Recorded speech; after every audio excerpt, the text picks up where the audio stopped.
We headed to Paris, France, to do shows. For the first time in my life, I was very excited. Always wanted to perform in Paris, didn't know what it would be, but can I tell you? Paris is everything they tell you it is. It is easily one of the most romantic cities I have ever been to in my life. I fell in love 1,000 times. I was by myself, it didn't matter. Yeah. Every night it was just me and those bed bugs, baby.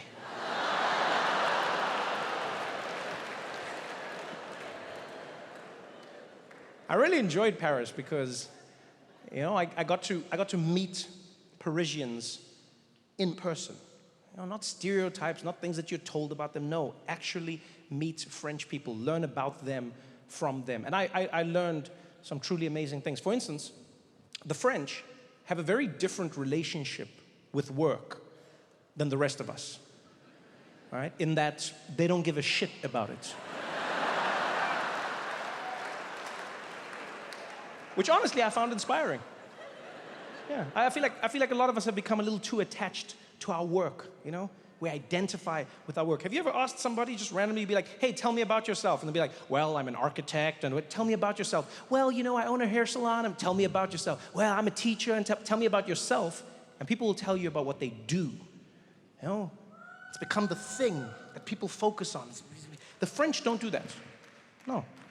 You'll never meet a French person who does that. You go up to a French person, you'll be like, excuse me, what do you do? Be like, oh, me, I go for walks with my friends, and, you know, I like to, eat good food, and you're like, no, what do you do for a living? It's like, for a living, pardon, okay, for a living, okay, no, I breathe, and, you know, I drink water, and, you know, of course I have to make love, you know.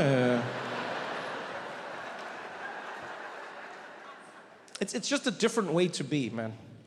You know, not being so attached to your work. It was lovely. I learned this because when I flew to Paris, my luggage was lost, right?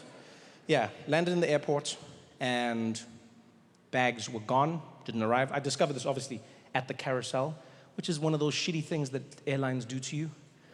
Right? They know your bags are not coming. Yeah, they know where your bag is every single moment. But they don't tell you. They let you stand there like an idiot with hope in your heart. They could literally come to your seat before you take off and just be like, it's not coming. Spoiler alert. But they don't. They let you take off with all that joy like an idiot. Whee! I landed in Paris. I thought it was the beginning of a great trip. I was skipping around. I had my full luggage swag. And I was like, I'm gonna get my bags, go into Paris, start exploring. Got to the carousel. I was like, full luggage swag. That's right. Let me get my luggage, everybody. I was like, excuse me. Make some space, please. I would also like to lean over the carousel. It makes the bags come quicker. Come on, lucky bag. I had full luggage swag. Bags started coming out. I was standing there judging them. Who still uses Samsonite? Where's my bag? Bags going around. And then new bags stopped coming out. I started worrying. And then at some point there were fewer and fewer bags. And I was like, oh, my bag's not coming. And I realized my bag hadn't arrived. It was terrible. I had the same feeling I had as a child when my mom would forget me at school. The exact same feeling. I was just standing at the carousel. I felt like I was that kid, 10 years old again, just like, no, Mr. Wilkinson, it's fine. You can go. My mom's gonna come. Don't worry, you can go home. She's coming. She wouldn't forget me. No, she's probably dead somewhere right now. She's probably in a ditch, lying dead.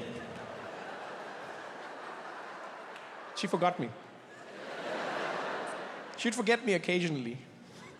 And then I'd have to walk home. It was like an hour walk. And I'd get home. And she'd always have the same reaction when I walked into the house, because my mom worked from home. And so she'd have like a little computer where she'd be typing away, and I'd walk into the house, and I'd close the door, be like, always the same reaction. She'd be like, no, baby, no. Oh, what time is it? And I'll be like, it's too late.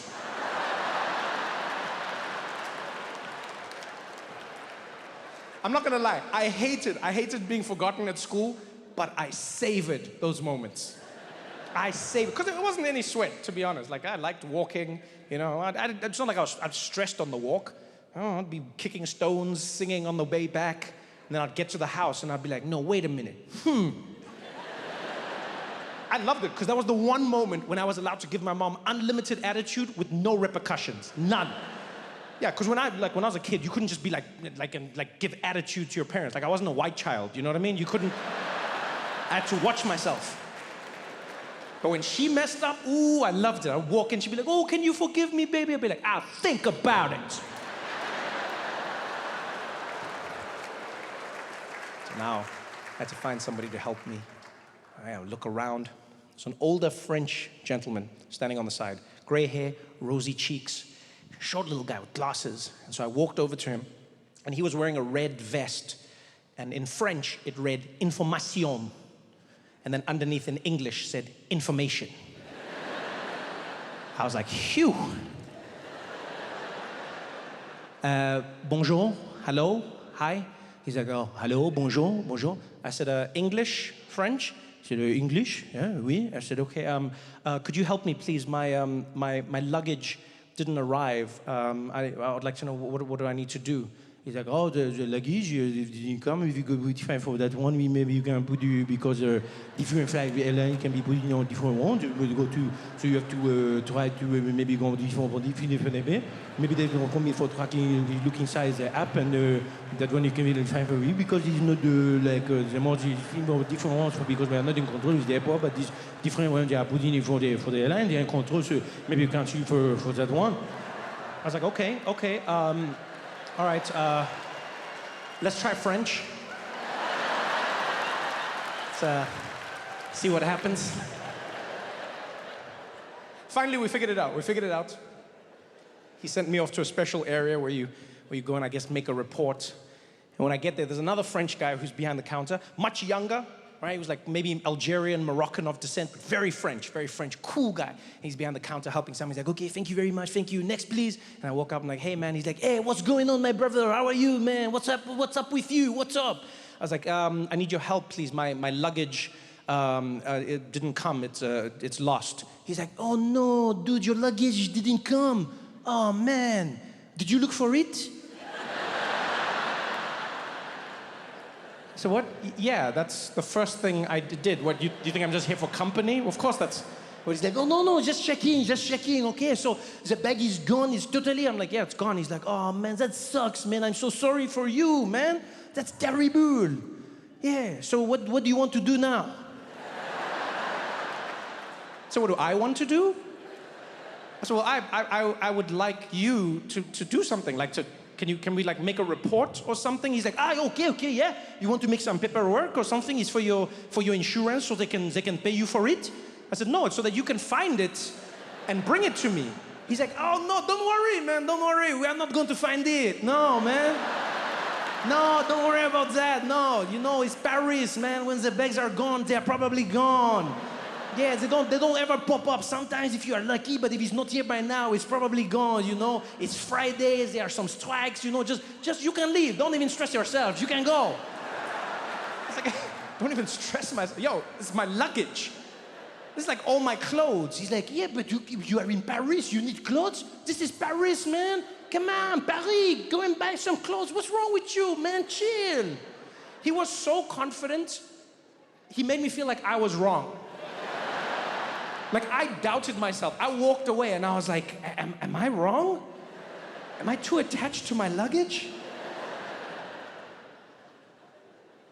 He wasn't lying. Paris does have a great selection of clothing. I had to go and buy clothes because I had nothing for my shows, for anything. And if you ever do go to Paris, take some extra money for the clothes shopping. It's amazing. And try and also pack an extra pair of self-esteem. Yeah, you'll need it when you shop with the French. because they're not your friends. Yeah, I've never been to a country where you are truly on your own when you're shopping. Like, you walk into a store, nobody helps you, nothing. You don't know who works there, you don't know who's doing anything. Literally, it's like undercover employee. You're just walking around. It's like 20 minutes, nobody helped me. And then finally I started picking my own clothes. And then I heard like an annoyed voice behind me. It was like, can I help you? I was like, hi, yes, I need to get a few clothes, please. My luggage was lost. And then Detroit, I got roasted more than I've ever been roasted in my life. Ever. I got roasted. Everything I chose came with a scathing review. I was like, yeah, could I please get this in a medium? He's like, medium? No, you mean large or extra large, no? Yeah, no, this one is the medium for your body. I don't think so, no? I was like, I'm sorry, what? He's like, no, yeah, I think you are large, extra. I can bring that one for you, okay? Medium is too much for the shirt, okay? I'm like, what? Yo, everything. There's a point where there's a jacket I wanted to buy. I was like, yeah, could I get this? He's like, oh, no, this one for your skin tone is not great. No, you have to think about what is complementary for the colors inside the fabric and also inside your face, okay? This one is not the best. I was like, yo, I already own something like this. He's like, and you are wearing it? Well, not anymore. He's like, no, you can wear it if you want. No, c'est tranquille, go ahead. I was like, no, you threaten me now. They you know what, it's just different. A friend said to me, was like, dude, the French are assholes, right? I was like, no, I don't think that they're assholes. I think they're just very honest, right? And a lot of the time, it's hard to tell the difference between the two. Because one day I was speaking to a French woman, and I worked up the courage to ask her. I said, hey, why are the French like this? And she said, what do you mean? I said, like, when you're in like a store, you know, they seem very mean. She's like, oh no, they are not being mean, they are just being themselves, no? You know, maybe because you are used to coming in a country where people are, you know, they are so afraid that you're not going to tip them, that, you know, they are all on top of you. Can I help you? Can I help you? But in France, we are making sure that everybody is getting like a good salary, a good wage. So we are not, you know, so stressed about that, huh? You know, in America, it's like, oh, the customer is king, But in France, you know what we do to kings. So, you know, it's not the same here.